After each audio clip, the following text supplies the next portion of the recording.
ये अपना महाबलेश्वर के लेक में सर्दियों के दिन उसमें लेक में मेरी कश्ती को डुबाना था और हीरोइन को अपनी नाव पे ले जाना था। अब वो मैं अंदर गया और वो बुल करने का शॉट था कि मैं बचाओ बचाओ।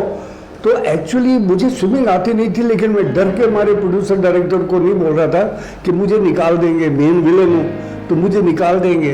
तो ऐसी मुसीबतें हो तो मैं बड़ी मुश्किल से बचा और उन्होंने तैराक भेजे। जब काफ़ी देर तक मैं अंदर से बाहर नहीं निकला, तैराक भेजे, मुझे किसी तरह बचाया गया। तो ये आजकल के बच्चों को ये कश्तियाँ कम से कम सीख के आते हैं। तो मैं तो यही कहूँगा कि जो भी काम करने आओ आप पहले से प्रिपेयर होके आओ हमारी तरह, और खौफ में मत जियो, क्योंकि डर आदमी को आधा ही कायर कर देता है, मार देता है। तो डरो मत, सीखो और आओ और लड़ो। नहीं, मैं नहीं मानता, बहुत से अच्छे अच्छे कलाकार हैं। हाँ, लेकिन ऊपर वाले की कुछ अच्छी दृष्टि पड़ गई हम पे, आशीर्वाद है भगवान का और कृष्ण भगवान का और राम जी का कि हमसे अच्छा काम हो गया। उस वक्त क्या पूरा यूनिट अच्छा बन गया था, सितारे सबके मिल गए थे आपस में, इतने मिले थे कि खुद ब खुद सब चीज़ें होती।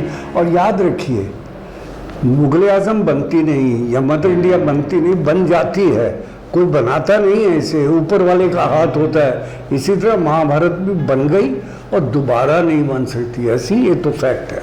सर, आप कहाँ से बिलोंग करते हैं? I belong to Punjab. मैं एक्चुअली पैदा हुआ था उस वक़्त के विशाल हिंदुस्तान में, जब पाकिस्तान नहीं था।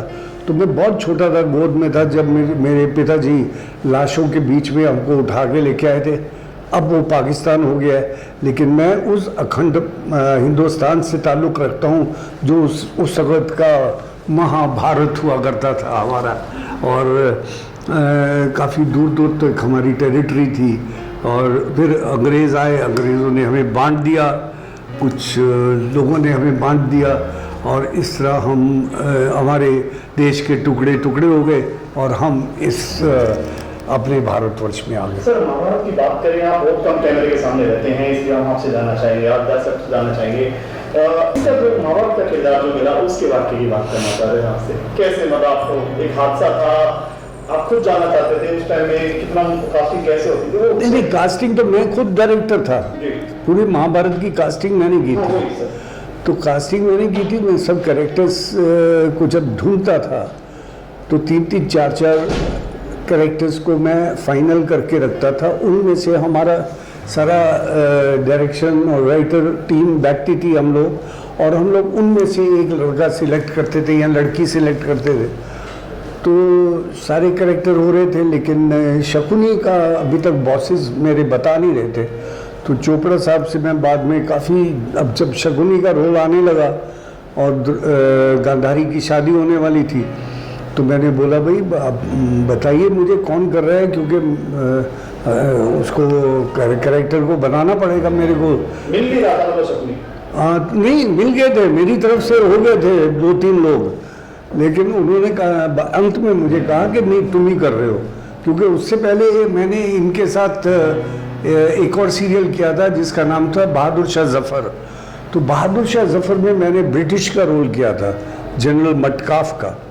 तो मेटकाफ का रोल इनको इतना अच्छा लगा था क्योंकि वो अशोक कुमार दादामुनि के सामने एक ही अंग्रेज़ विलेन था और वो मैं था। तो उस रोल की वजह से मुझे शकुनी का रोल मिला। कितना अच्छा लगता है सर जब वो जो डायलॉग थी आपने इसकी बात करें, ऐसे पैर से लहरा के चलना और वो करना, डायलॉग के बारे में। हाँ, वो मैंने कैरेक्टर अपना बनाया था। मैंने सोचा कि इसको क्या यूनिक कैसे बनाऊं, तो उसको यूनिक बनाने के लिए मुझे अपने ग्रैंडफादर की बात याद आ गई कि जो श्रूड और बहुत चालाक आदमी होता है, धूर्त आदमी होता है, तो उसके कोई ना कोई त्रुटि होती है अंग में। तो वो जब मैंने चोपड़ा साहब को बताई और डॉक्टर राही को बताई, तो उन्होंने वो पसंद की मेरी बात, और फिर मैं बोले अच्छा चल के बताओ कैसे करोगे। तो फिर मैंने चल के बताया, बोल के बताया, तो उनको बहुत पसंद आया और इस तरह वो शुरू हुआ। शकुनी नहीं होती तो महाभारत नहीं होती, ये मानते हैं? हाँ, आप इस नज़रिए से भी ले सकते हैं कि अगर कौरवों की तरफ से शकुनी थे जो कि पॉलिटिशियन थे और पांडवों की तरफ से कृष्ण भगवान थे, तो क्लैश इन दोनों का था पॉलिटिक्स में।